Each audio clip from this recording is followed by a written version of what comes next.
Hey, what's up, everybody? I've already screwed things up. Let me know if you can hear me in the chat. Make sure my audio is good this week. I should have all of my settings correct, but let me know if you can't hear me. But if you don't know who I am, my name is Rebecca Johnson. I'm one of the hosts of Supergirl Radio, and we're going to get started here in a little bit. Just waiting on Morgan to hop into the stream. So if anybody has any questions for me, and you want to throw them in the chat, I'll have a little Q&A time. I also want to remind everybody, if you are not subscribed to the DCTV Podcast YouTube channel, you should do it. We're very close to 1,000 subscribers. That's a pretty big goal that we have. So I know that about half of you are not subscribed. Why aren't you subscribed? You should subscribe. I just scheduled another live stream for June 29th. And you would know that if you would subscribe, because then you would get a notification and it would tell you what that new live stream is. So you're going to want to gonna get that sneak peek with the YouTube channel when those things happen. So please make sure that you are subscribed to the YouTube channel if you are watching and you like our live streams here on Supergirl Radio. So definitely do that. Let's see. Andy says if you aren't subscribed, I'm assuming he means me. Well, no, I do know about half of the people who watch are not subscribed. So just do it. Subscribe, hit the notification bell. It's only good for you. That's all I'm saying.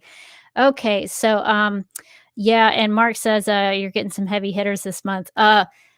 We have big goals, big dreams and goals. So stay tuned. So we've got some fun stuff in the wings.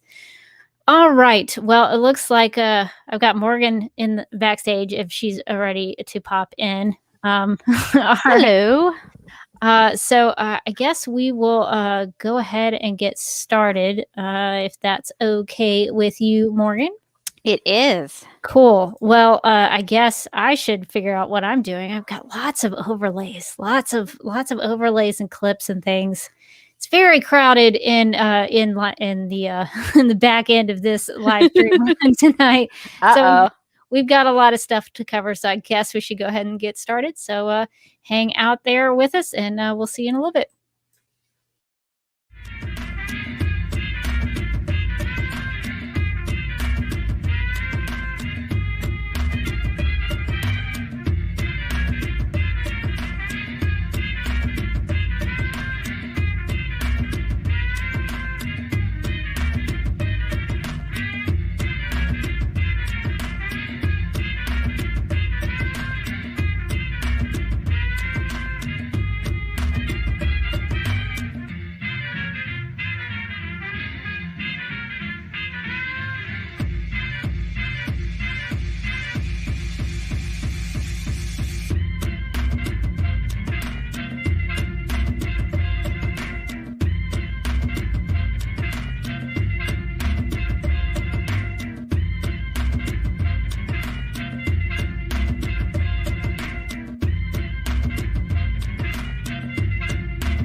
Hi, I'm Elizabeth Noyce, and you're listening to Supergirl Radio.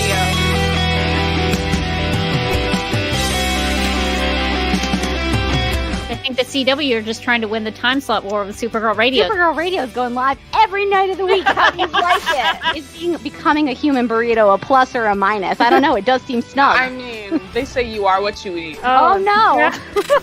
So I do a podcast called Supergirl Radio, and one of our segments is Lena Luthor, Boardroom or Ballroom, because she looks like a boss in this coat.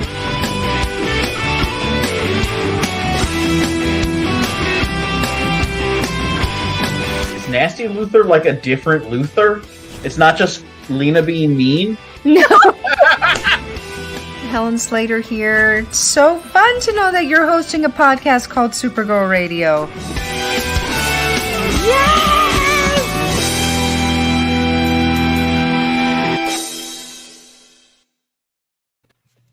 Welcome to Supergirl Radio, your source for all things related to the CW Supergirl TV series and the character of Kara Zor-El.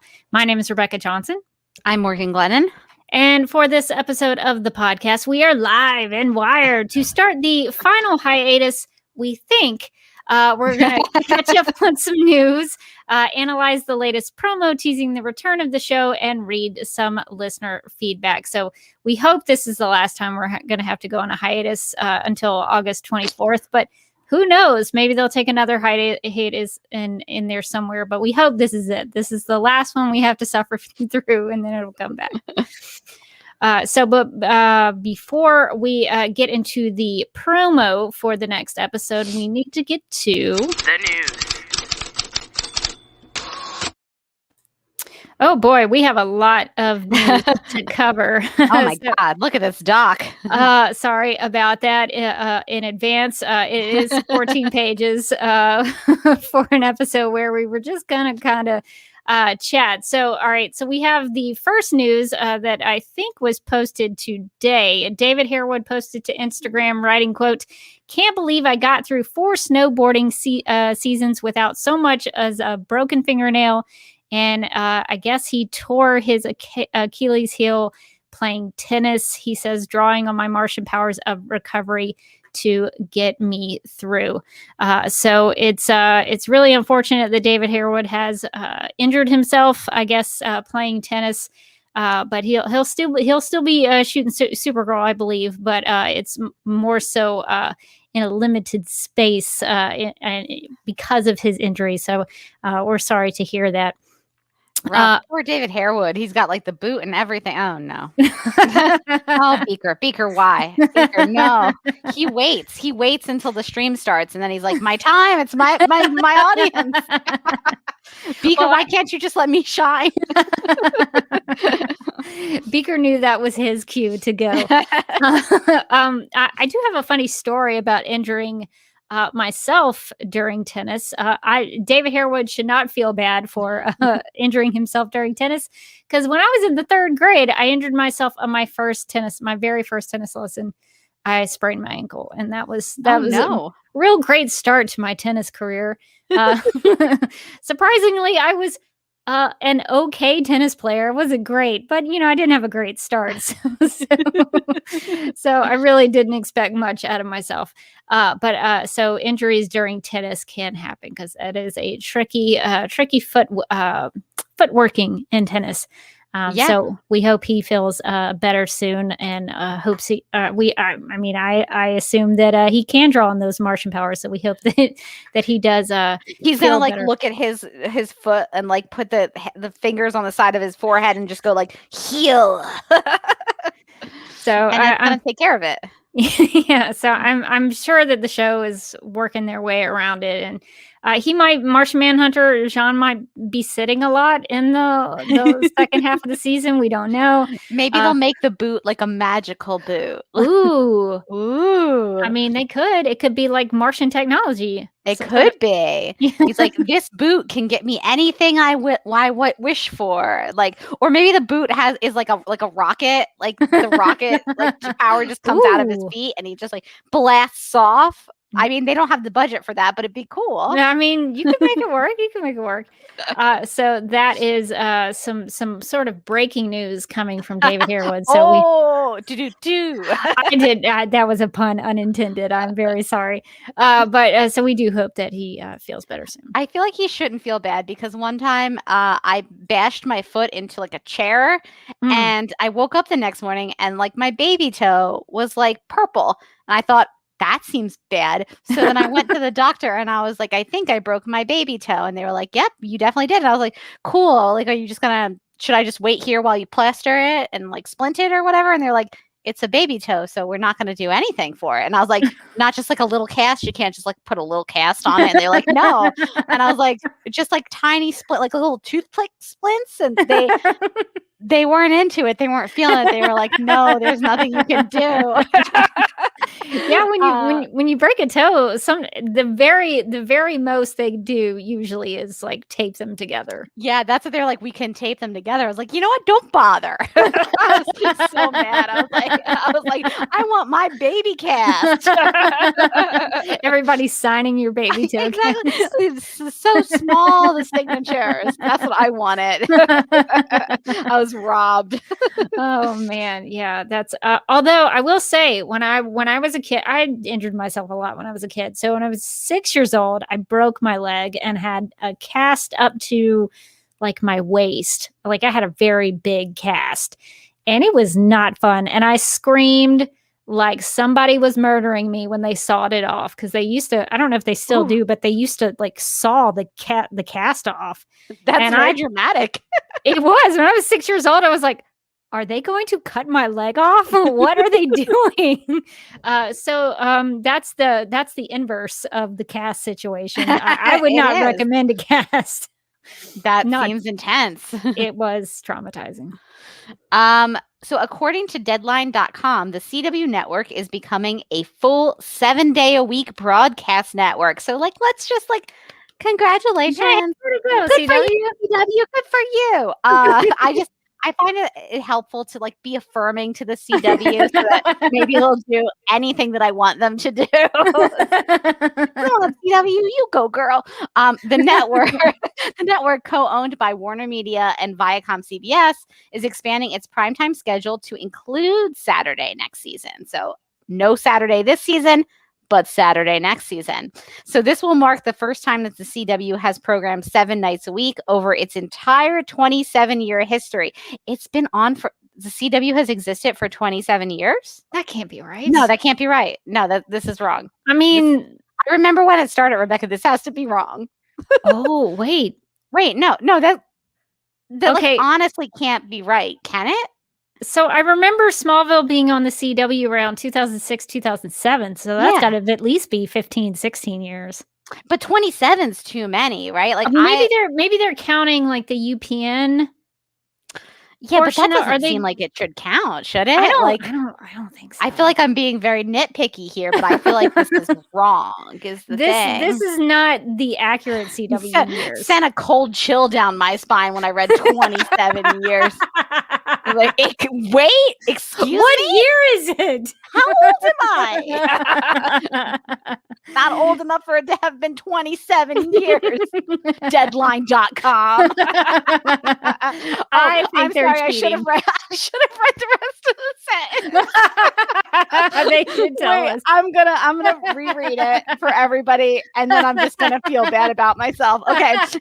This will mark the first time that the CW has programmed 7 nights a week over its entire 27-year history, going back to its predecessors, the WB and UPN.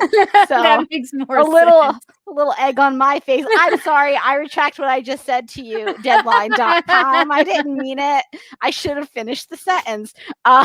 Starting with the 2021-2022 season, CW will air 14 hours of primetime programming a week. That's 8 p.m. to 10 p.m. Monday through Sunday. So, I guess we know that Supergirl, I think, is coming back on Tuesdays, so we don't have to worry about like a Saturday night time slot. I don't think. Could you imagine if they were like, fresh new time slot, Supergirl, Saturdays at 12:25 a.m. And you're like, wait, what? I wouldn't put it past them, but me neither. But good for them. The CW is growing and changing and hopefully improving. So that is good to see. I mean, what shows are they putting on Saturday nights though? Like, is Saturday night still the dead zone it used to be? Because like, first off, none of us leave the house anymore, and some of us have gotten used to it and maybe like it.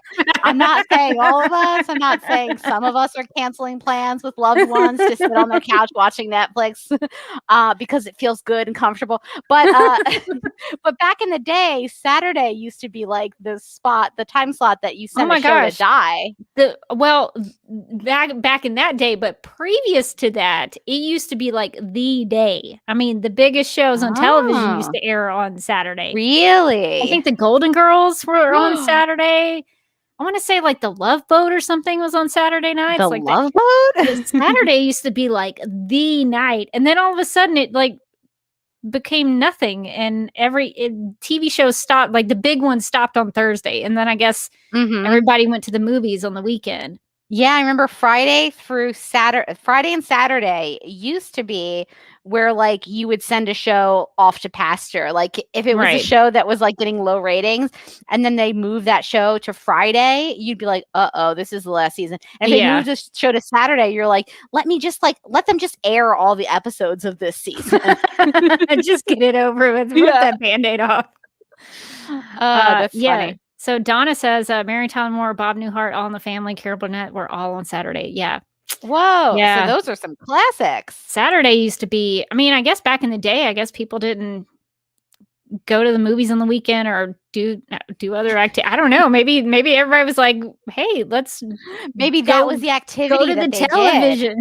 They're like, y'all want to come over here and watch Mary Tyler Moore? I would have been like, yes. I would have been like, yes, as well. Yeah, of course, that's what I want to do. I have penciled you in. So that is interesting. We'll see if that, I don't know that will affect Supergirl at all, but it's just good to know. Interesting stuff. It is on the same network. And speaking of the network, according to EW.com, the CW is staging multiple Arrowverse team-ups this fall. So got a lot of changes going on. So this week, network chairman and CEO Mark Pedowitz announced that season 8 of The Flash will begin with 5 special event episodes featuring heroes from across the Arrowverse, or the CW verse, as he insisted on calling it. All right, sure. You can call it the CW verse all you want, but nobody's gonna really call it that. It's like how Warner Brothers tried to stop everybody from calling it the DCEU. Everybody's like, I don't care. No, we're gonna keep calling it that. Like, they've already been calling it the Arrowverse. It's too late. You can't put that genie back in. They're like, it's the CW verse. Remember the CW? Remember how we've been around for 27 years? You can't rebrand now. This is too what late. It is. Too late. You're stuck. So I guess this is a quote from Mark Pedowitz. The idea for The Flash is that showrunner Eric Wallace and executive producer Greg Berlanti have come together, and we're talking about other superheroes from the CW verse that will come together in each individual episodes. Pedowitz told reporters during a press conference, it will not quite be a crossover, but it will have a crossover type feel with the introduction of all these characters, unquote. Pedowitz didn't say which actors would visit The Flash in November. I'll let you have those conversations with Eric Wallace, Pedowitz told EW on the call. Just throw him right under the bus. We do know that there are a couple of feelers out to a couple of actors, but we have no definitives yet, unquote. I'm not counting on Supergirl being part of this because it seems a little strange. I don't know. Would she still be on the air while this is going on? Wait, when's it starting? I think it just said the fall. Oh, in November. So I think November. I think she'll be done sometime around November. But so would they bring her back for a crossover after? That would be amazing. After the finale of the show? That would be awesome. I think that's what they should do. They should be like, are you missing Supergirl? Because it went off the air one day ago. Well, here she is. She's back. Yeah, I don't know. That would be a little weird to me. Like, just end it. I don't know. But I do think it's unfortunate that we haven't gotten a final crossover with The Flash and Supergirl. So that would be nice if we did get something like that. So I don't know. That's not news that specifically mentions Supergirl, but I thought we would let ourselves know about it just in case. It's good to know. in case that is something that we do need to know about. If it wasn't Supergirl, what other Supergirl character would you want? Oh, to go over? So if it wasn't Kara who showed up. If it wasn't Kara, yeah. If it couldn't be Kara because she's busy. Well, I'm sure Jesse and Nicole would be game for a crossover. So I imagine Dreamer and Brainiac 5 would probably be into it. I don't know. It'd be kind of fun to see Alex doing something awesome. Maybe they could introduce Sentinel to the Flash. the Flash team. Maybe Sentinel and Guardian could go over to help. So there are any kind of combinations of actors who could maybe go over there. Maybe the Martians, maybe Magan and John go over there. I don't know. It'd be interesting to see who they ask and who they get. But I have a feeling that Nicole and Jesse would be the most likely to pick up the phone and run over there. I think so too. They were like, what? I think they would have a lot of fun Jesse with that. puts on his Legion ring and off he goes. They seem to really love that stuff. So not that the other actors don't, but they seem to really nerd out about this stuff. So I imagine they would love doing it. So according to TVLine.com, Kara may not sorry. Kara may not have visited the Kent farm in Superman and Lois's first season, but the Girl of Steel remains very much in the couple's orbit, even if it doesn't seem like she's still in the picture. a beautiful neg there at the end. It's like, I know you've been watching the show and you think, that doesn't seem right. Speaking of pictures, the show's second episode was originally supposed to include a photographic nod to Clark's high-flying cousin, but as showrunner Todd Helbig laments, that moment ended up on the cutting room floor. It got cut out for time, but when Lois quits the Daily Planet and she's walking down the hall towards the elevator and she grabs some things from her desk, one of the things she's holding is a picture with her, Kara, and Clark. Helbig says, insisting there was no intentional reason for cutting it out. I love the shade in this article. It's like between the lines, but it's there. It's juicy. There's been this weird set of circumstances where, because of production or timing or COVID, everything in the show that was related to the Arrowverse has gotten pulled out. It's just another one of those things. Really, everything, sir? Everything because of that weird set of coincidences? It seems like that would take 2 seconds to show. How convenient. I have some questions. I have some follow-up questions. I remember that scene where she quits her job and then kind of storms out. I think you could have put it in there. At the most, it would have been 5 seconds. Yeah, at the most. Just like a quick little Easter egg. Like if you don't watch Supergirl, you don't care. And if you do, you're like, hey, she exists in this universe. Yeah, you could have had one little insert shot where she, has her hand grab a frame and that's it.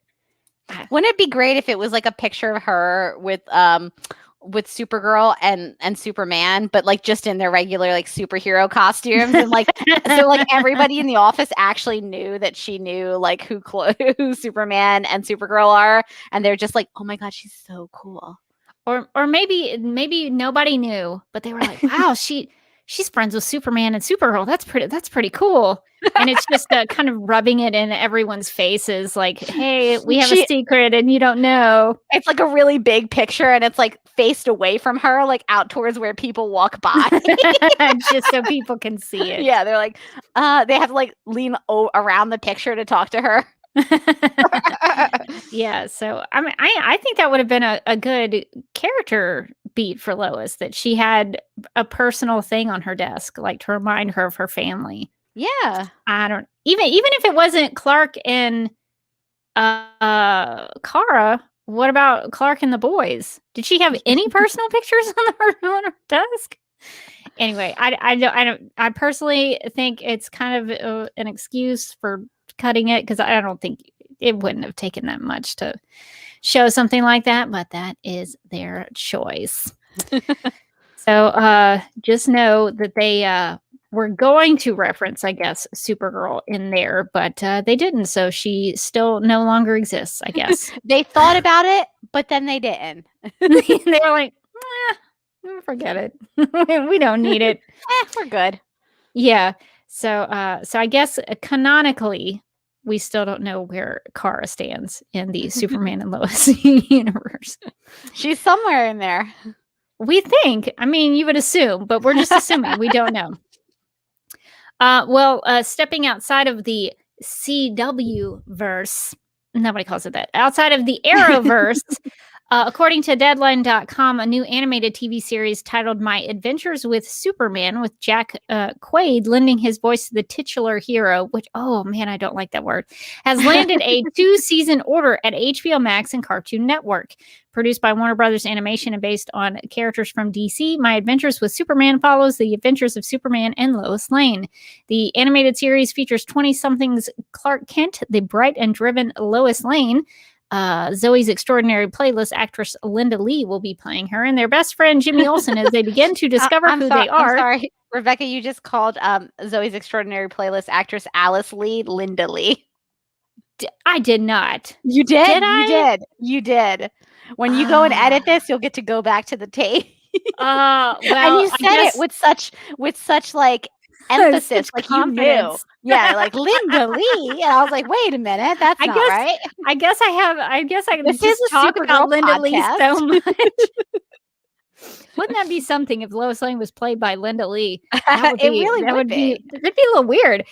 No, she's actually played by actress Alice Lee and their best friend Jimmy Olsen as they begin to discover who they are and everything they can accomplish together as an investigative reporting team at the Daily Planet.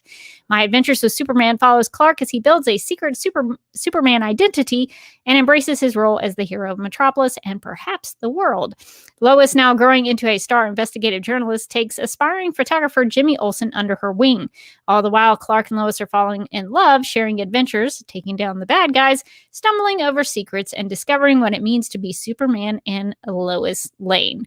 It's been a great partnership working with Cartoon Network and HBO Max to bring more DC superheroes to the platform in new and creatively interesting ways, said Sam Register, president of Warner Brothers Animation and Cartoon Network Studios. This is the first animated Superman series in many years, and we want to tell our Superman story through the trio of Clark, Lois, and Jimmy, whose relationship dynamic will allow for rich, serialized, and engaging stories as we explore their lives as individuals and their journey together as friends, unquote. So are you interested in this new animated series? Yes, I think so. Oh, interesting. The artwork style looks a lot like She-Ra. I guess it's the same artist. Is that Warner Brothers Animation? That's a good question. I know She-Ra was on Netflix, and I've only seen like little bits and pieces of like art flying around. I've actually not watched the show, but the art style looks really similar. Huh. I think I would watch it. I think it looks interesting. There's Jimmy Olsen in the background with his camera. No one's run it over yet, so I think that's a good sign. He might be just a photojournalist in this one and maybe not a superhero once his dad's camera is demolished. Lois is grabbing Clark's face and like has her hand, and she's giving me very like picture it Sicily 1920 energy, and I like it. She is. It does feel like she's telling him a story there because he's writing it down. He's taking notes. So that does seem to be a very specific take on the show, and it looks like they have adapted sort of the Jimmy Olsen. The Jimmy Olsen from Supergirl to the My Adventures with Superman, which is cool. So it seems like Makad Brooks's influence has expanded to this series, so that should be interesting. Some people in the chat are saying, let's hope Supergirl is part of the series. Yeah, I definitely hope so, because the last Superman series, Superman the Animated Series, had a little bit of a Supergirl in there, so I wouldn't be surprised if she shows up. So that'll be something to keep your eye out on in hopes that she will appear. I mean, it's already landed a 2-season order. Is that normal to like straight out of the gate be like, no, give me 2? Well, usually for animated Animated, TV maybe? shows, that's usually like a 26 episode Yeah. situation. Because when I worked at Turner back in the day and worked on a lot of Cartoon Network Inside shows, scoop. usually a season would be about 13 episodes. So I imagine the 2 season is about 26 episodes. Interesting. Well, I think I will definitely check it out. Like when it pops up on my favorite streaming platform, HBO Max. so many things to offer on HBO Max. HBO Max. I'll never stop watching. Call us HBO Max. We'll do this even better for money.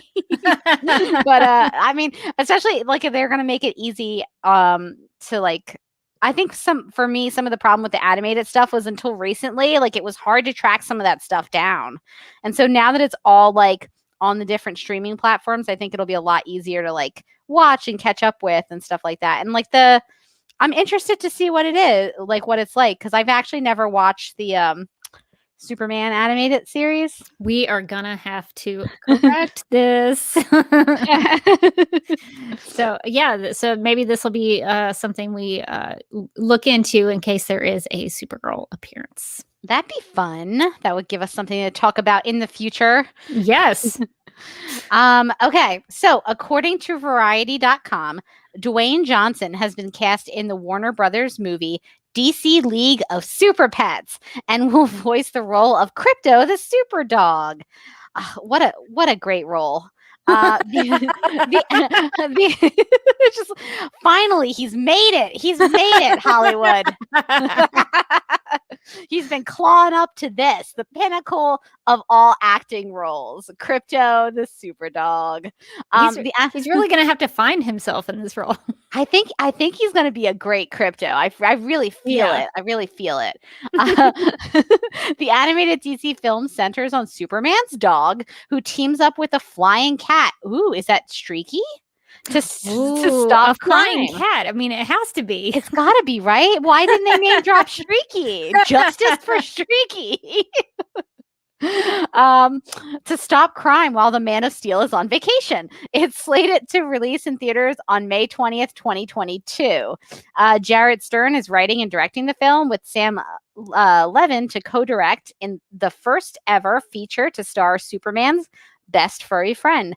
Johnson's co-stars have not been cast yet, but the studio hopes to set an A-list cast to voice the other 2 and 4-legged heroes and villains in DC's League of Super Pets. In addition, Sorry, keep going. In addition to voicing the main character, Johnson is producing the movie through his company Seven Bucks Production. On the live action side of the Warner Brothers DC comic universe, Johnson is playing the supervillain Black Adam in the character's big screen debut. Black Adam, which also stars Noah I never know how to pronounce his last name. Centineo? That seems like a good attempt. Aldous Hodge and Pierce Brosnan, which is opening theatrically on July 29th, 2022. Yeah, so Dwayne Johnson was already playing a DC superhero, well, a superhero / maybe anti-hero, sort of a villain with Black Adam, but now he's getting to play a bona fide hero in Crypto, and now that they've mentioned a flying cat, which maybe they kept it vague, it could maybe it's not Streaky, maybe it's Wizzy, the cat in the future. Streaky's descendant. It could maybe it could be Crypto to the future. I would be very upset though if it wasn't Streaky. But now I'm kind of wondering who would voice Streaky. I don't know. Well, I think the chat has some great suggestions. Ooh. That's an interesting one. Jason Statham as Comet, which is great. I think that like, what if they lean into this, and what if it's like they just kind of go into like the action hero, into what I like to refer to as the Dieselverse, which is a Vin Diesel's cinematic universe, and like they get like Streaky the Super Cat is like Michelle Rodriguez, and it's just all cast members from the Fast and the Furious movies. Now, I would be okay with Michelle Rodriguez, but you also have to know that Streaky has been a male cat and a female cat. Oh, so I could get some more like action movie heroes in there. I was sort of thinking like Bruce Willis. I don't know. I'm just throwing names out. Bruce Willis is a great one. I love that. What about Liam Neeson? What if? Oh my what gosh! If it's Liam Neeson, Oh my gosh! but like only doing the whole voice is the voice from Taken from the telephone call. Streaky would be so intimidating. Streaky is like just really intense. I would. Andy's got a good one. Tina Fey as Streaky the Super Cat. That would be fun. That's perfect. I'm into it. She was good in that last Pixar movie that I'm blanking on the name of. Mark also says Kat Dennings. I think Kat Dennings also could maybe do it. So there's lots of options. So, but I like your idea that it's like the action movies in Super Pets style. So I'm all for that. I think that's a solid idea. Let's hope that they do. Let's just keep going with it. Let's just keep going. Let's get all the action stars in there. there's a lot of Super Pets. There's a lot of room for expansion there. So that's very exciting. So the Super Pets will be getting a big screen adaptation starring Dwayne Johnson, aka The Rock. All right. Well, Superman Celebration has announced guests for their event this summer, which is happening July 30th through August 1st. And one of them is actress Nicole Tom, who voiced Supergirl / Kara Kent on Superman, the animated series. And I could not be more excited because I'm a big fan of Superman, the animated series, and her Supergirl, but also Kay Callan is going to be there, and she played Martha Kent on Lois and Clark, The New Adventures of Superman, and I love her Martha Kent. So very excited. I think I will be going this summer, so maybe I'll try to get an interview or something, or something, I guess. I guess I'll just leave it there. I don't know exactly how to do press stuff at Superman Celebration, but I may look into it because I feel like it's probably cool. It's probably not super hard, is my guess. I don't know that they've got like a hardcore credentialing process, so I feel like you could do it. I gotta investigate. Who do I contact? Who do you contact? who do I email about this? But I think that would be cool. So if you want to meet a Supergirl, this is a good one. She was also on The Nanny. If you're familiar with the Fran Drescher classic sitcom, The Nanny. I still know all the words of the theme song by heart. I'm not going to sing it on the live stream, but I could if I wanted to. So a classic sitcom. Her sister also, I believe, her sister was on The Young and the Restless. Why am I blanking on her name? She used to play Victoria Newman. If that's true, if I have that factoid right, I may ask her about some Young and the Restless. And she was also in the Beethoven film. So if you are a big fan of those films, the dog movies? Yes, the dog. No, I was a huge fan of those. The Beethoven biography films, the biopics of Beethoven, the musician. The biopic Beethoven with the dog. Wouldn't that be funny if there was like a Beethoven biopic film? But it was that dog from Beethoven the movie, but he's just got a curly wig on. Yes. Why has this not been made? Has this been made? It's like a 30 Rock sketch. Like, why can't we have this? Somebody make that movie. I don't know why that hasn't been made yet. So Superman Celebration is such a great little event. It's kind of like it's in the town of Metropolis, but it's sort of like Smallville because it's a small town atmosphere. It's kind of like a little state fair. It's really cute, and the people are really great and nice. And if you have the opportunity to go, I recommend that you do. And I will probably see you there if I go. I'm very excited to go back to the museum. Now that I have some museum experience, I want to go back in there and find all the really old stuff. Nice. So I have some goals going back to Metropolis. So we'll see what happens with that. That sounds like a lot of fun. So in Supergirl on film news, actress Sasha Kaje tweeted out a picture on May 22nd that shows her with short hair. So some fans are comparing her to a version of Supergirl known as Sir-El. A Supergirl named Sir-El appears in 2003's Superman, the 10-cent Adventure #1, claiming to be the future daughter of Superman and Lois Lane. Although she has super strength, speed, and hearing like Superman, she can only leap great distances. She also possesses the ability to fire blasts of red solar energy. Her alter ego is a street person named Mia. She is later found to be a human girl who was altered by Brainiac on a genetic level to appear Kryptonian. She dies, thwarting a plot involving Brainiac 13. Superman Volume 2, which Superman, so Volume 2, number 200, implies that when the timeline realigned itself, CRL was erased from existence. So what do you think about this, Morgan? Do you think there is maybe any credibility to this fan theory? I mean, it does feel a little bit like a deep cut to me. There might be some credibility. I would rather see her as our kind of Supergirl than this character, because it sounds like this character is kind of tragic and isn't really Supergirl, and then kind of has a tragic end, which maybe they don't do in the movie, but even if she is just like a genetically altered human, she's not really Supergirl in that case. Yeah, this is a situation where if she does, she's appearing in the Flash, but maybe there's a possibility that after the Flash movie, there could be a Supergirl movie. So I think I would rather have a Kara movie, or depending on your version of the character, if she's going by the name of Linda or Kara or what have you. I would kind of prefer that, but also the Flash movie, I think, is dealing in multiverses. So it is possible, I suppose, that she could be playing an alternate version of Supergirl. Although, maybe she's just playing a Kara who has short hair. That's not out of the realm of possibilities either. Or do you know when they start filming? Maybe it's also possible she might have a wig on for the role, yeah. And so it doesn't matter what her real hair looks like. She's like, I want this cute pixie cut, and they were like, all right, go ahead. And maybe the short hair works better for wigs. I would think so, honestly, because there's less hair to hide. Yeah.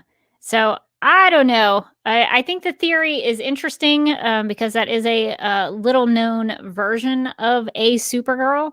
But we'll have to see, I guess, when the Flash movie comes out, what exactly she is going to be doing. I guess the suit that she wears will be the telltale sign of who she's playing. Because if she looks a little different, if her suit looks a little different, we will recognize it and know. So that will be interesting to find out. So she seems, Sasha Calle seemed to enjoy that fans were doing fan art of that version of her. So who knows? I don't know if she's egging it on per se, but she seems to be enjoying that. So we will have to see what's going on with Sasha Calle's version of Supergirl.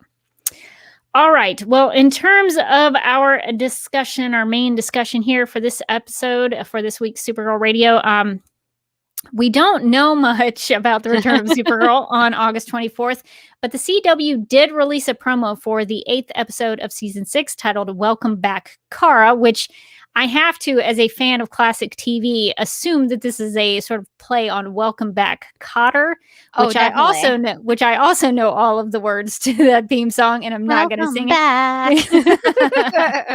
But that's what it seems like to me. So the episode is called Welcome Back, Kara, and it will be the 8th episode of the season.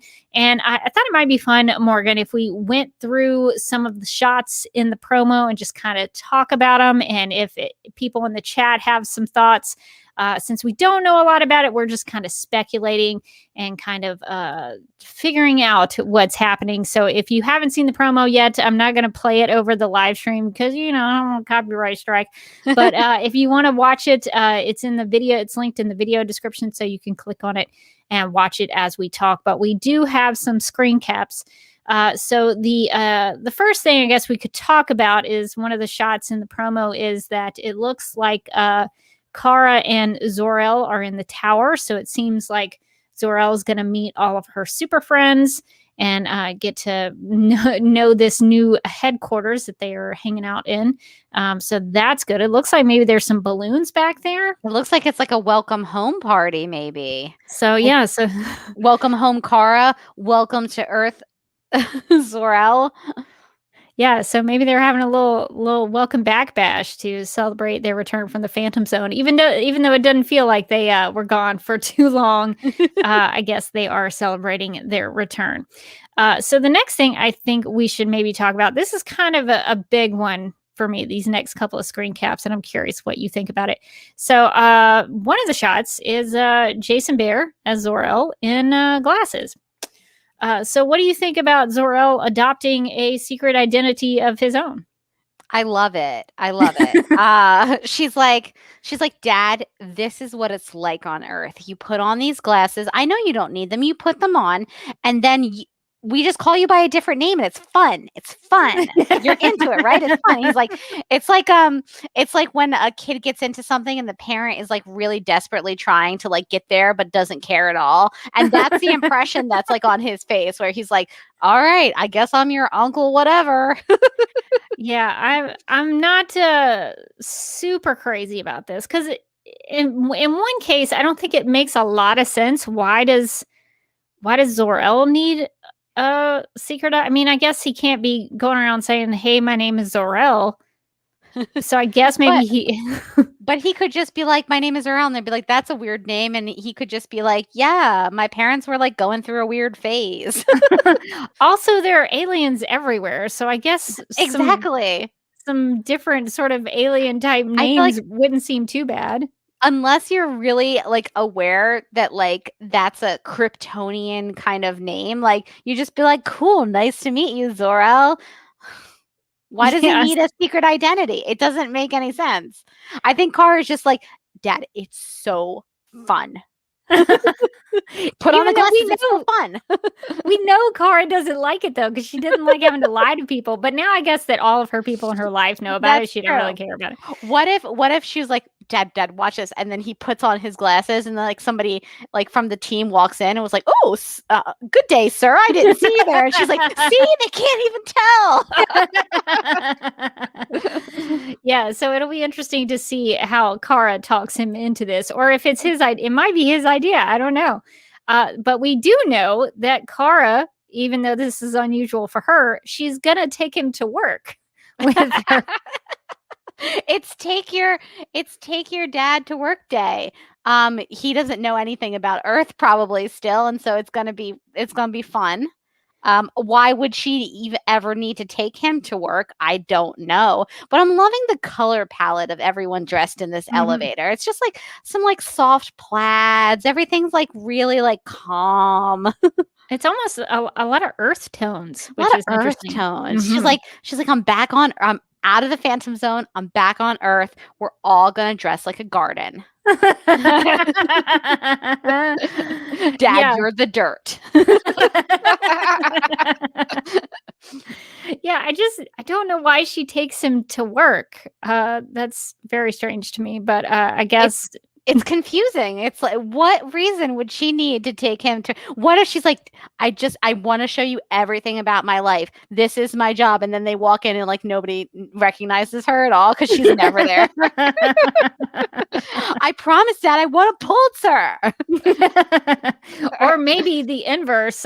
She gets in there and like, well, yeah, I would assume that when she gets in there, either people just kind of go back as normal and didn't recognize that she was gone for a long time, or something like that. I don't know. So that could be really interesting. I don't know. I just think it's kind of strange because he goes to work with her and then automatically like lifts up a copier. I don't know. Wouldn't that be the first conversation that you have with your superpowered father? That like, hey, don't show off your powers. Hey, you're like really strong now. You're really strong now. If you ever get in trouble, just put your hand on some grass. You're gonna be fine.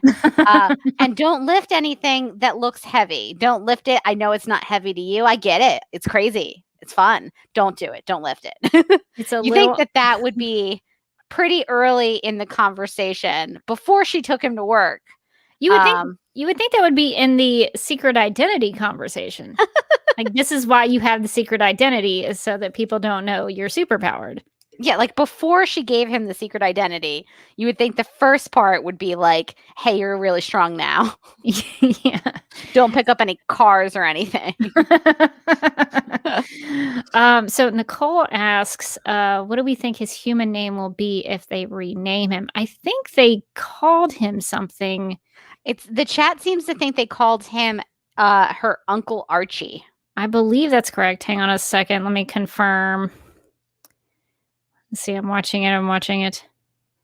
Uncle Archie, yeah. That's what they call him in the promo. So we asked why would she possibly bring him into the office? And Mind the Gap has an answer. Zor-El needs a place to sleep, and there are desks at work. She's like, I know where the best beds are. New home. This is your new home. I know it looks tiny under there, but believe me, it's a step up from the Phantom Zone. Am I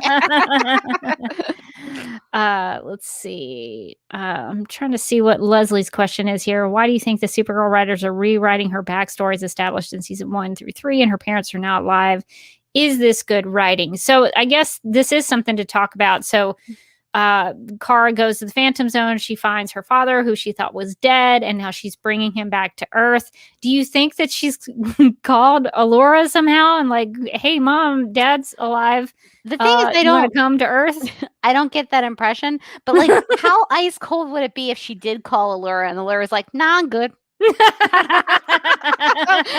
like, you know what? He could come visit me when he has time. You probably want to take him to work first, though. Like, so, me up here with my gazebos and my flowy, comfortable pajama clothes. No, he doesn't want to come see me. I'm just really busy. I'm drying my hair. So busy. Did I tell you I joined a book club? Sorry, your father just doesn't like fit into my life anymore. What if we have to watch her parents like get divorced? And he has to get like a sad dad bachelor pad. Oh, no. He's like, that's really depressing. He's like, this is not how I thought it would be out of the Phantom Zone. Oh man. He's like on Tinder now. She has to teach him how to date. Yeah, I don't know. I mean, I guess there's something to be said about how the show seems to be maybe going towards having Kara have a happy ending, that her parents are back and alive and in her life. And so there's part of me there's all of me that thinks that that's sweet, that she would be able to reconcile with her family and have that family dynamic at the end of the show. But there's also, there's all of me that is frustrated that's taking away both tragic aspects of her past, and it's eliminating part of the reason that makes her so hopeful, is that she can overcome a tragedy. I don't know. I think it will be bad writing if they don't reunite the parents. Yeah, I agree. I think it's a strange choice to have one parent turn out to be alive. I think is like fun, is like nice, is like a twist in the story, and it's kind of hopeful. Both parents seem like, honestly, it seems a little much to me. Like, that I know she lost her whole world, and now, you know, she's still kind of a fish out of water on Earth in some ways, but like, I don't know. It just feels like it undoes a lot of her backstory to have not one but both of her parents turn out to be actually alive. Yeah, and Monet 599 says Kara's story of loss seems to be gone now. Yeah, that's my negative side of that. I do understand the value of the happy ending, but that's a big one for me, is her story of loss seems to be gone, which made her such a strong character, I thought, especially in season 1. So that is my issue with that. One thing that we didn't talk about that I really wanted to talk about in terms of the Zor-El going to work. Mind the Gap says, let's remember Kara dressed Mon-El up just like her cousin and now her uncle. Some people might start wondering about Kara. So I don't really care for the fact that she's just doing what she did with Mon-El in season 2. It seems like they're doing something that they've done before on the show where they just recycle a storyline and seem to think that we don't pay attention and notice it. And that's a little upsetting to me. Couldn't they have done something else with Zor-El? I would even be okay with them copying a little bit of what Jean did with Mirren, whatever we landed on is his name. Where Jean took him around the city and introduced him to drinking coffee and things like that. That's the kind of thing I would want to see. He's never been to Earth before, and she's thrust him into having a 9-to-5 job. That doesn't seem fair. It's so tough. It's like just let him enjoy his time on Earth. Like, let him get to know the planet. Like, let him get to know what beverage of choice he's really into. Yeah, I would really like it if they actually let them bond a little bit.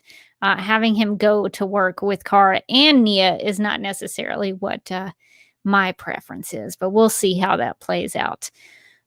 So we did get a little of William in this promo. So we do know William is going to be in this episode. He's been missing for most of the season.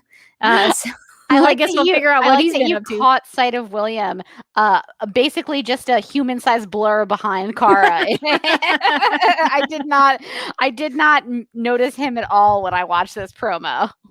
Yeah, he's not doing anything or saying anything. He's just there in the background. So I guess that's a step up for him this season. So maybe we'll get to see what William's been up to and what he's gonna be doing hopefully in the second season, just because I hope things for William, because I don't want him to feel wasted. Like, I mean, if you're gonna have him on the show, at least make him do something. So I hope that for his sake as a character, he gets to do something. Maybe William becomes like really close friends with Zor-El. Just like takes him around, shows him the ropes, like, this is Earth. Is Zor-El, are they going to pretend like he's a journalist? I don't know. What are they doing with him? Why is he there? Maybe he's just Uncle Archie visiting Kara's place of work. I don't know. But yeah, so William may be doing things at Catco. We'll see. He might also just be watching TV in some of these scenes. So we don't know. You never know. You never do. And the only other thing I thought we could talk about with this promo was there was a big Super Friends superhero shot where it looks like Kara's back in the Daft Punk kryptonite suit. So we're getting a return of that. I don't know if they're trying to hide Melissa Benoist for some reason, or if there's an actual story plot to that somebody is bringing kryptonite back into the situation. I guess the Super Friends are all gathering to fight I'm assuming they're having to fight something big for all of them to get into the action. It looks like Alex is there in Sentinel superhero mode, and Dreamer and Brainy. Dreamy and Brainy. Brainy and Dreamer are there, and Jean is in action as Martian Manhunter. So they're at some kind of construction site. So I assume something will be falling, because that usually seems to happen when there's a construction crew and something involved with a building. There could be some real damage there. So I'm curious as to what is going on there, what they're having to fight, because it looks like they're looking up. So either something is flying or they're fighting a big creature. Who knows? I'm interested in why she's in the Daft Punk suit again. I would love to know if that's like a behind the scenes thing, or if there's like some story. Kryptonite is around. Maybe this is the first time that poor Zor-El gets to experience kryptonite. Ooh, that could be bad. But yeah, I think I'm with Mark. He says I'm sure that it's camouflage for Melissa's double. That's usually why she goes into that suit, is because Melissa is not there for some reason. So that maybe they shot. I don't know. Did they shoot a lot of these out of order? I don't know. They might have. Huh. I could definitely buy that. Yeah. So Rachel says, I pulled up the wrong one. New Rachel says this might have been filmed before Melissa got back. Ooh, what a weird shooting schedule this would have been. So that is strange, but that's probably what happened. So not a lot that we know about the return of Supergirl in August, but that is a short look at the promo for what we can expect that Zor-El is now acclimating to Earth, and that Kara is showing him around Catco. That is that is what we know of the show so far, and when it returns. All right. Well, I think we should get to some listener feedback because we have a lot of it. The first email we have is from Bill, who writes, quote, "I listened to the whole of the podcast on the episode Fear Not. Am I the only person who noticed Nixley clinging to the outside of Jean's Martian spacecraft, hitching a ride out of the Phantom Zone while giggling hysterically? No one said anything about a major hint about the second 2/3 of the season," unquote. And Bill is correct. We did not mention that in our episode on Fear Not. I guess for me, in my perspective, I thought it was like something we kind of figured was going to happen, and it wasn't really that big of a deal because I assumed that Nixley was going to be coming to Earth with them somehow. So I didn't see it as like a big shocker, but it is true. That is a plot point that did happen, that she did come to Earth. So maybe Nixley is to the cause of whatever this is with the Super Friends, and she's working some of her magic and causing a little mischief. Ooh, it might be. I'm excited that she's going to be in presumably the remainder of the season, because I think that she was like a fun character. I like when she made that villain's turn at the end, and she was like, "Ha ha ha! Maybe I should have killed him." And I was like, "Wait, what?" So I'm excited to see her choose some more scenery. I'm ready for it. Yeah, it would be. I wish if I was a writer, I would probably try to parallel or contrast Zor-El coming to Earth and Nixley coming to Earth. What were their different experiences when they came to this planet? Because I don't know if Nixley's ever been to Earth, so that would be kind of interesting to see both of their fish out of water situations. But that's just how I would write it if that was me. Julia says Nixley has some next level grip strength. That's true. She really she held on to that holding ship. on. So she is really earning her trip to Earth because she held on to that ship. She sure did. Okay, so we have an email from Mary who writes, "Supergirl's latest episodes have got me feeling down on the series as a whole, but instead of feeling bummed, I'm inventing new National City restaurant names. So here's what I've got so far. 1, Astro Donuts. 2, The Drunken Alien. 3, Yumplings." I like Yumplings. 4, Pizzeria 51. Is that a play on Area 51? I think so, yeah. The 5 is going to be tough for me to say. the Cesarian? Zarnian? The Zarnian Grill. And 6, and of course, we can't forget Ramakan's Winery. If you could come up with a restaurant in National City, what would you name it? Would you or Kara visit it? Oh, that's such a hard question. This is a good question. What would we name our restaurant? Well, I guess we have to start about what kind of restaurant is it? That's true. Oh, that's a good question. Is it like a fast food place or like a classy Italian restaurant? Is it fast casual? Is it upscale dining? I've been watching a lot of Top Chef, and I feel like I'm ready for this. This is my restaurant. This is our restaurant wars. Okay, let's come up with a concept. Let's come up with a name. What's the menu? Tom Colicchio is disappointed in us now. We're packing our knives and we're going. If you have any ideas in the chat, let us know. We're thinking restaurant names in National City. So if you have, maybe we've talked about how Brian the Alien is probably an entrepreneur. I feel somewhere like in National City. Vibe.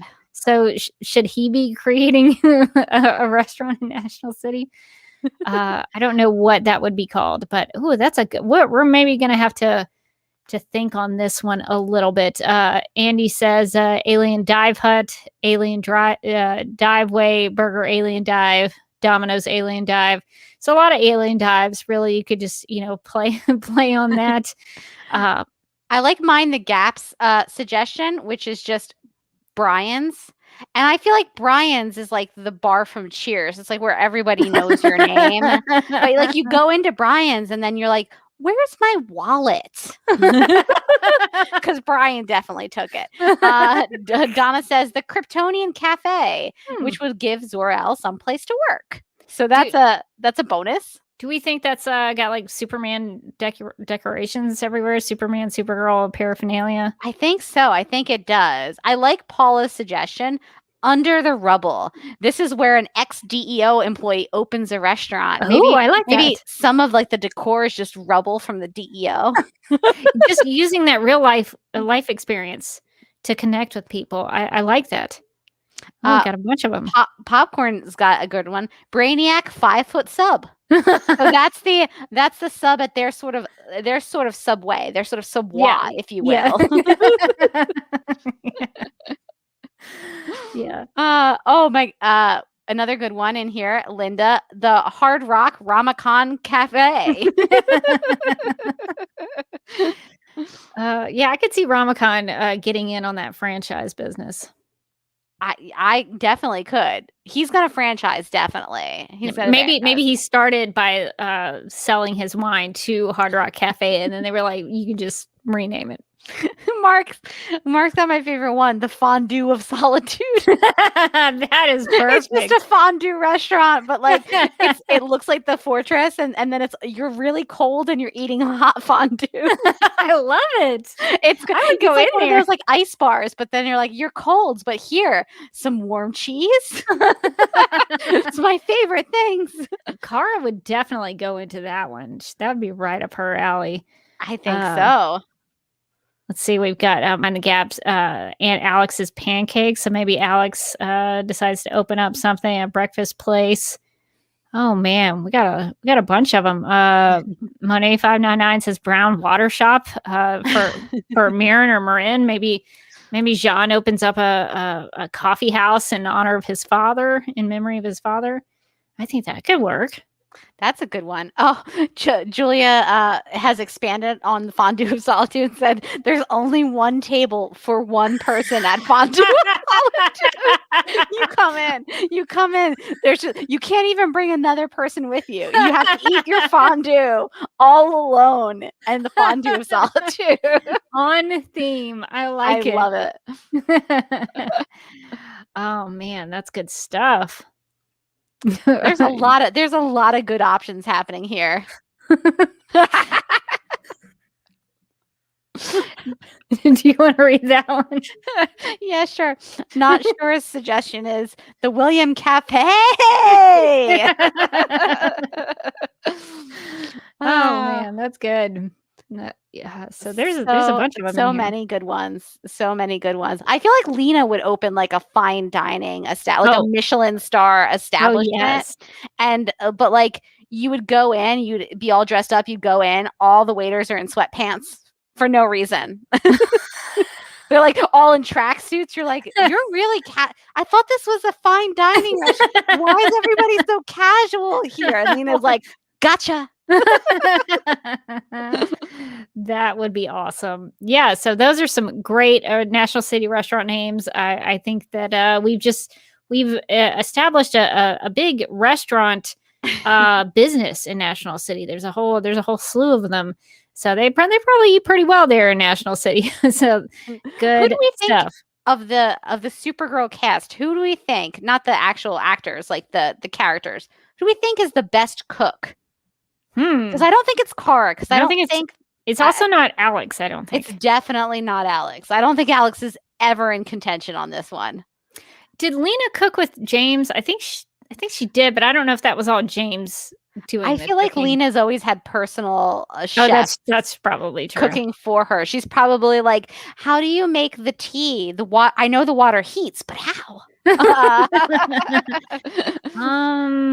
Well, Brainy seems like he would be very like by the book with recipes, and he would probably be able to follow the instructions pretty well. I feel like Brainy would be like an excellent baker because it's all about like precise measurements. Yes. Brainy would really dominate on like the Great British Baking Show. I think Jean probably has perfected some cooking over 300 something years. I agree. I think it's probably Jean. I think he's probably like he's had the most practice. He can probably he's whipping up a nice meal for Magan when she like comes home. He's like, hello. Yeah, probably either Jean or Brainy. That's my thought. Let's see. I'm trying to see what the people in the chat are saying. Yeah, so Laura said James was cooking, but Lena was good at baking because baking is actually chemistry. That's a good point. Solid point. All right. So what is our next email? I think that's me. Daryl wrote in to clarify that he, quote, wasn't talking about the retractable roof, but the tower as a whole, unquote, in his previous email about the episode Fear Not, when he said, quote, we got our first exterior shot of Jean's new office. And let me say, they need to be glad they made it a real tower because all that space made no sense, unquote. So thank you, Daryl, for clarifying your point so that we can correct the record. Allison wrote in to say, I was listening to your podcast on Fear Not, and that made me think, what if Lena's mother is actually the Kelpie and, in fact, the woman behind Leviathan with the ability to control water, kind of like Ramakan's earth power? In a previous episode, Lena said that her mother just went into the water and never came back.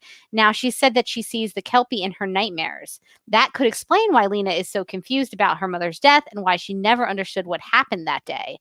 That would also explain the medallion story and why Lena's mother told her about it. That could have been a way for her mother to make Lena part of Leviathan and a way to give her powers. If not, how on earth did she know about Akrata's story and symbol?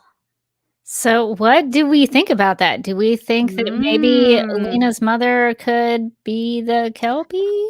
I like this theory. I like it because it gives me like Avatar: The Last Airbender vibes. That there's like an earth one and there's like a water one. So yeah, I listen, I don't think that they're gonna go anywhere with the Kelpie thing, honestly. But I love it. I mean, a good show probably would develop that. Like they would tease that very specific thing for Lena to be something a little bigger. But I don't have faith, I guess is the nice way to put it, that it will become something more. But they did at the very end of season 5 with Leviathan, they did have those other Leviathan people with Ramakan, and I thought they were other like airbender type people, but they never really expanded on that. Yeah, I thought it was like a whole earth, wind, and I guess water in this case scenario. Yeah. But like it would kind of tie in Leviathan, but not in a way where I had to think about it again. Really, it would just solve that, and then we could get some crazy Luther shenanigans, and there would be some reason for the Kelpie thing. So that would be cool. Don't know that it's likely. Well, it's just one of those things where if the Kelpie thing was very specific, very specific. You could have had that her fear vision be anything. And the fact that it was the Kelpie, it seems like that should be something more. It does seem that way. All right. Well, Brian sent us an email writing, quote, I'm hoping that in the final episodes leading up to the series finale, the writers go a little crazy and take some risks, such as, and here are some Brian's suggestions. All right, I'm ready. Lena's love of horses prompts her to borrow some Martian transmogrification technology and use it on William to transform him into Comet the Super Horse. But the transformation only happens when he sees a comet on TV. That would be a big risk, but I think that could maybe work as Martian technology. I think so too. I like that we get the comet in there. Sees the comet and he's like, horse time. Anything that gets something from the Supergirl comics, actually from her comics, not just like the comics, I would love. Yeah, because I think we've talked about it could be possible if they used magic. But I don't think we've ever speculated they could use Martian technology to do that. And it makes sense. I mean, he can shapeshift into anything. So that would make sense if Martian technology did it. So this is another one of the points. Makad Brooks comes back for an episode, teams up with his sister Kelly, steals the Legion cruiser, and they fight crime in space while calling themselves the Guardians of the Galaxy. Yes to that. Yes to that. I like it. I like it. What a good pun. I like that. I would be into that as well. That would be really fun to see James and Kelly as both guardians. I mean, you'd want to introduce Kelly's guardian first and foremost, but then you could maybe have an Olsen sibling guardian team up. I'd be okay with that. Yeah, then it could be a guardian convention. And then maybe they go out, maybe they recruit some people. Maybe those people are the newsboy and newsgal Legion. Maybe they're just a group of ragtag. What if Jimmy comes newspaper back? salesman. What if Jimmy comes back? Like they're fighting some battle they're about to lose. Kelly is in her guardian outfit, and she's like, oh no, help! And all of a sudden, out of nowhere, comes a rolled up newspaper is whipped out, and like Jimmy comes up on a bike, of course, like. With a bell, of course, because it's got a little bell, and he rings in. He's like, "The Newsboy Legion is here," and like all the the newsboys come up out of nowhere, and they're all like slapping the newspapers into their open palms, like, mess with this. This is gold. I don't know why anybody wouldn't want it. Their tagline could be "Read all about it," but it's like in a menacing way. Read all about this. Yes. Oh man. Read all about it. This is their tagline. That would be so good. It all right. Itself. It really does. Brian also suggests that Brainiac 5 hooks up with Hope the AI. And they have a baby, which they named Computo, who has an irrational fear of triplets. So this is a real deep dive into Legion of Superheroes mythology in this comic, because Computo from DC Comics was a mechanical assistant created by Brainy, who became homicidal and attempted an uprising of machines. And the triplets, I assume, is a reference to Triplicate Girl, who at some point I think becomes Duo Girl, something like that. I think one of what happened to her third? one of the three, I think, gets killed. So, so that is a very sad. But it does seem very sad. But I could see Computo being the child of Brainiac 5 and Hope the AI with the homicidal tendencies. I could see that. I could see that really coming to fruition. I think that's a good idea. Another point suggestion is Lex Luthor is revealed not to have survived Crisis and was just a hologram created by Captain Luthor from the Superman and Lois TV show as a way to distract Supergirl while he takes out Superman. That really would be a twist, that he's not really alive and just a hologram. I don't know how they could make that work, but that would be a real twist. But that would be some real technology that they. But I mean, I guess they could. I mean, they have used the holograms on the show. They have. It would connect it. The problem with this theory is that it would connect it too much to Superman and Lois, the TV show, and they don't want that. They don't want that. The CW verse. They don't want us riffraff in there. Yeah, so there are some new developments with Captain Luthor on Superman and Lois. Haven't watched it this week, but I did get spoiled via Twitter. So thanks a lot, Twitter, for spoiling a big plot point. But you know what? That's on me for looking at Twitter after the episode aired. So I fully take that responsibility. And the last of Brian's suggestions is that Otis and Mxyzptlk are revealed to be the same person. Now that would be a twist. If he was messing with Lex Luthor and just pretending to be a real dum-dum. I like that one a lot. There's some good pitches in here. There are some good pitches. Yeah, I think those could work. So Jen wrote in to say, "Hey, Supergirl Radio. My name is Jen, and I recently discovered your awesome podcast. It's crazy to me that people are like discovering this podcast like this long in. Thanks, Jen. This is awesome." So Jen says, "I wanted to share a theory I found on TikTok." What?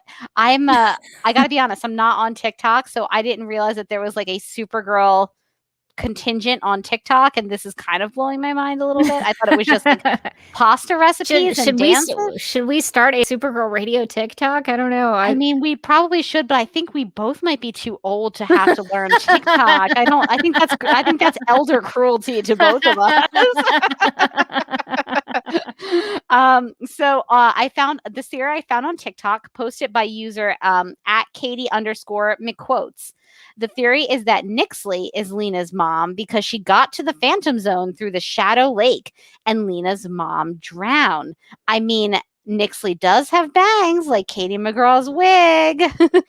So we do have this linked in the video description for this episode, for this live stream. If you want to go take a look at that TikTok, I don't know if I can pull it up here. Let me see. I'm not going to try it. So if you want to check it out, why didn't that pull up? Let me try it one more time. Let's see. Oh, that's why. We can't deal with this TikTok technology. We don't have the ability. I'm not going to play the audio because that might be copyrighted, but you might be able to see it here. But it's basically just sort of a music video kind of showing the idea of Nixley and the Kelpie and all of that. So if you want to go check that out, feel free to do so. And I feel like I need to cut back to Morgan's screen. Why? We need to get some. Beaker has decided it's also time for him. It's time for his theories about Supergirl. He says, I have theories about who Lena's mom could be. No one wants to listen to my theories. He said, no one wants to watch my TikToks, right, Beaker? The Lab Cats should definitely be on TikTok. Do you want to be on TikTok, Beaker? You're young enough to know how it works. He's already got a flair for the camera. I think he definitely does, as he knocks my laptop. Decides to climb over top of, oh God. Beaker, no. Beaker, that's the ring light. Beaker, don't rub yourself against the ring light. Please. So what do we think about that? About maybe Nixley being Lena's mother? Do you think that theory has any weight to it? I think it's interesting. I don't know that her mother is anything but drown. I think that it's kind of wishful thinking that we want the mom thing to happen because it would be like fun and over the top and soapy. I don't know that they're going there, but Nixley would be a fun twist. But then also that means that Lena is half like fifth dimensional imp. Which could be really insane. And I like the possibilities that could open up, but I don't feel like we have enough time to fully explore them. Like just give me one scene with her snapping and she discovers she has magical abilities. That's really all you need, I guess. But that could be something if Lena turns out to be half of a fifth dimensional imp. But yeah, so I don't know. I mean, there are lots of theories, but it seems like a lot of people do want Lena's mother to be revealed to be alive. I think that is a thread that could be pulled if they want to do that in the storytelling. Yeah. So we shall see if they do that. And I did want to mention, because some people in the chat were telling me what I had forgotten. So mind the gap. And New Rachel said duo damsel is who Triplicate Girl becomes when she loses one of her triplets. She becomes duo damsel. It's very sad. Really sad. Very sad. So so the Legion of Superheroes. Good stuff. All right. Well, we went through a lot of news, a lot of feedback, a lot of things going on, even though the show is not coming back until August. So we had some things that we needed to catch up on and make sure that everybody knew about. And so I think that's going to wrap it up for our discussion. But let's get to some plugs. If you would like to contact Supergirl Radio, you can post a comment on our website at supergirlradio.com. You can email us at supergirlradio@gmail.com. If you'd like to leave us a voicemail, you can call us at 678-718-7252. You can like us on Facebook and follow us on Twitter and Instagram, all at Supergirl Radio. You can listen to us on Apple Podcasts, Stitcher, iHeartRadio, Google Podcasts, Radio Public, Podchaser, and Spotify, where we also have a Spotify Spotify playlist that includes music featured on and inspired by the CW's Supergirl TV series. We are listed on DC's fan page, which you can find at dccomics.com/DC-fans. If you like what we do, we encourage you to give us a rating and write us a review on Apple Podcasts. If you enjoy our Supergirl Radio live streams, make sure to subscribe to the DC TV Podcast YouTube channel and hit that notification bell to get notified when we go live and wired. DC TV Podcast also has a TeePublic store, so if you're in need of new DC TV related t-shirts, tank tops, sweatshirts, onesies, mugs, notebooks, pillows, or stickers, go to supergirlradio.com and click on the TeePublic store link at the top of the page. Supergirl Radio is part of the DC TV Podcast Network, so if you also like The Flash, Legends of Tomorrow, Black Lightning, Titans, Doom Patrol, Batwoman, Stargirl, Superman and Lois, and the upcoming Green Lantern, Justice League Dark, and Strange Adventure shows, and DC TV After Dark, you can subscribe to the DC TV Podcast Mega Feed on Apple Podcasts. Follow at DC TV Podcasts on Twitter, and like DC TV Podcasts on Facebook, or else. This has been a message from Hope, inhabiting the Flash Vessel, also known as New Rachel. It's like Hope the AI never left us. She's I know. still with us. She's in our hearts. She remains in our hearts. And since we had feedback about National City restaurant names, we have a National City Big Belly Burger design in the DC TV podcast TeePublic store. Yeah, so if you are interested in checking out our store, there should be a link in the video description of the live stream and in the show notes of the audio podcast version of this episode of Supergirl Radio. So definitely check it out. We got some cool stuff in the TeePublic store, and we occasionally will have sales, so definitely keep your eye on that, and keep your eye out on the social media platforms. We'll try to let everybody know when we have sales.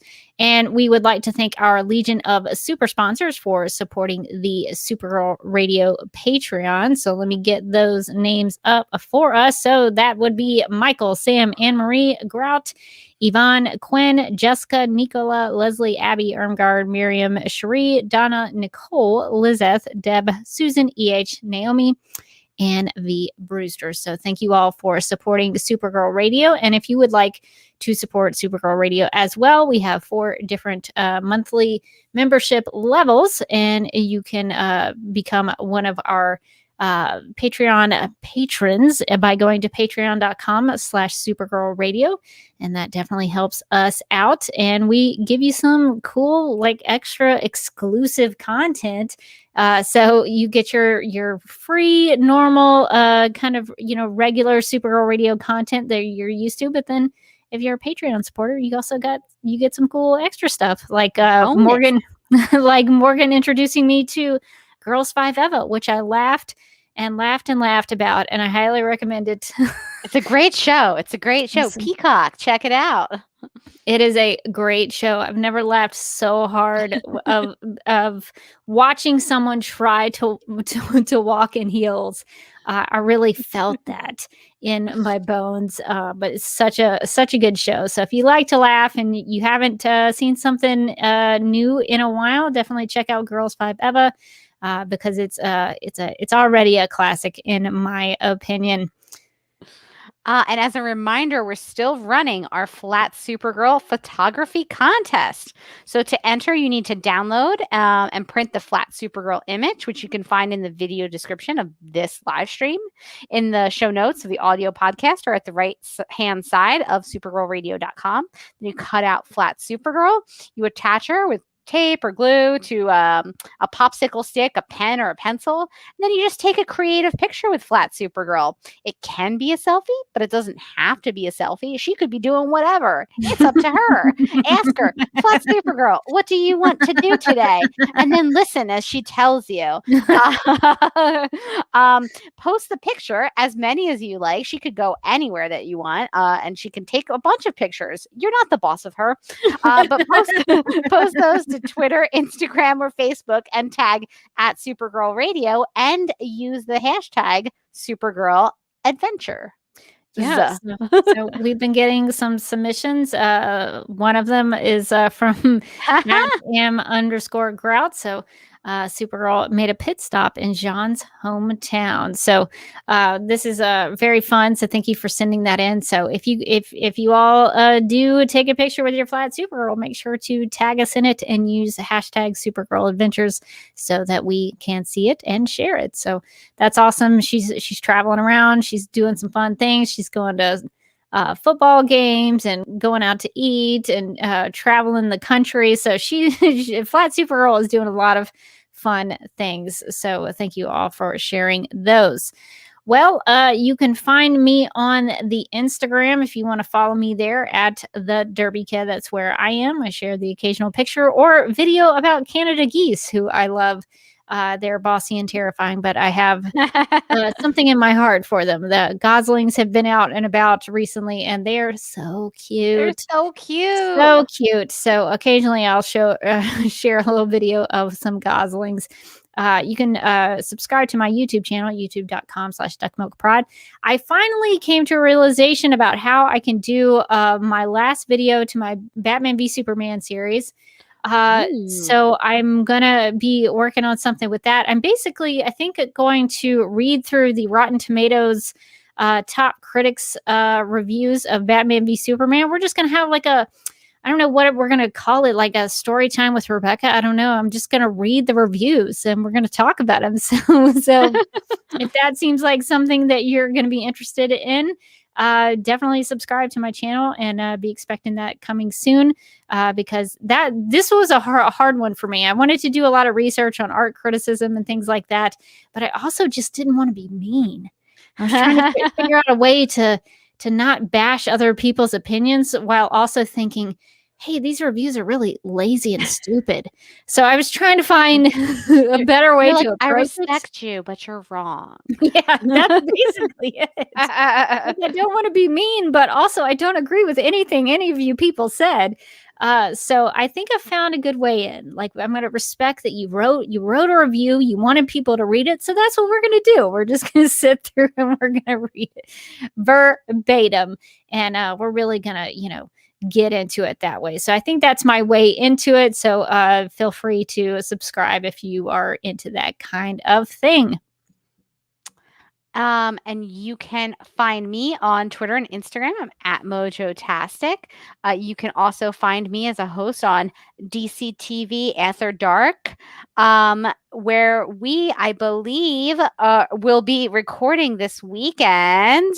No, exciting. A brand new episode. It's exciting because we do it so infrequently. I'm not making any guarantees, but it seems like it's happening.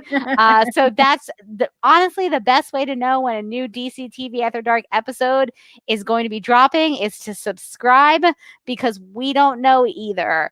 So we don't believe in like linear timelines or like schedules or like any of that stuff. That's for other podcasts, more, organized podcasts.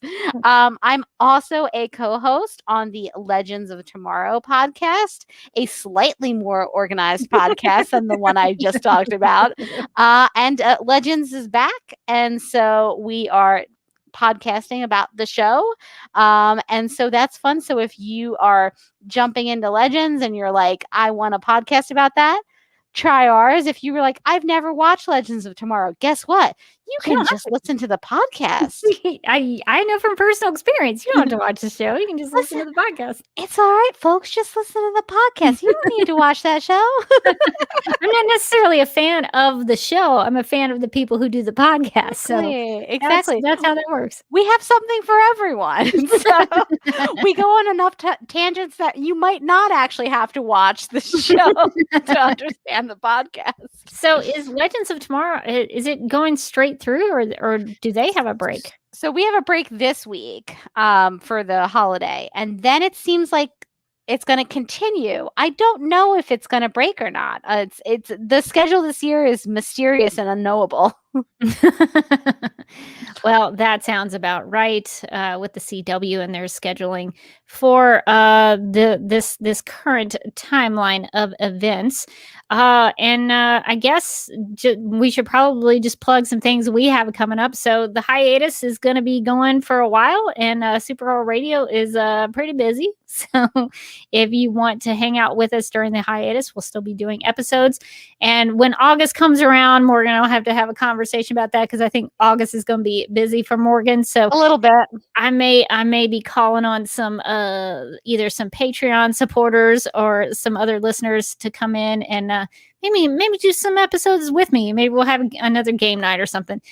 So we'll talk about that when the time comes. But in the meantime, make sure you're subscribed to the DCTV Podcast YouTube channel because we got some more live streams coming, and you are definitely not going you're not going to want to miss those live streams because those are going to be great. We have a lot of plans. We have a lot of dreams and goals. So definitely stay And maybe tuned. some interviews with maybe some people Maybe some people that you might have questions for. that you might have seen in a thing, maybe. Maybe in some actually kind of recent episodes. Maybe. So you you may be into that. I mean, we've got some cool stuff. We're gonna be talking about Supergirl collectibles in one episode. So if you've got some cool Supergirl stuff that you have at your house that you want to share, that you really enjoy, please tweet us or tag us in an Instagram photo so that we can see it. So if you have anything that you want to share and have us talk about and analyze and look at, feel free to share any of your cool Supergirl stuff that you have at home. We're also going to be talking about Supergirl Woman of Tomorrow, the new comic book series that is coming up with the writer Tom King. So we're going to ask him all the questions about Supergirl and his take on her. And we've got some interviews with maybe Claude Knowlton and Isabella Vidovich and maybe also another part of the Danvers sisters. So I guess it makes sense if you start with young Kara, you maybe have to have a young Alex in there too. So we are going to be doing some interviews, and we'll see how far that goes. So so stay tuned with us.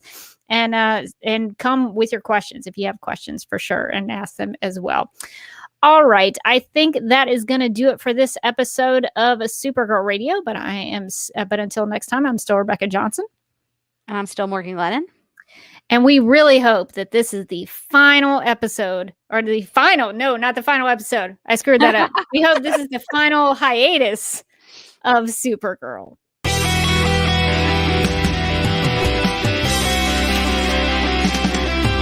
I think the CW are just trying to win the time slot war with Supergirl Radio. Supergirl Radio is going live every night of the week. How do you like it? Is becoming a human burrito a plus or a minus? I don't know. It does seem snug. I mean, they say you are what you eat. Oh, no. Yeah. So I do a podcast called Supergirl Radio, and one of our segments is Lena Luthor, Boardroom or Ballroom. Because She looks like a boss in this coat.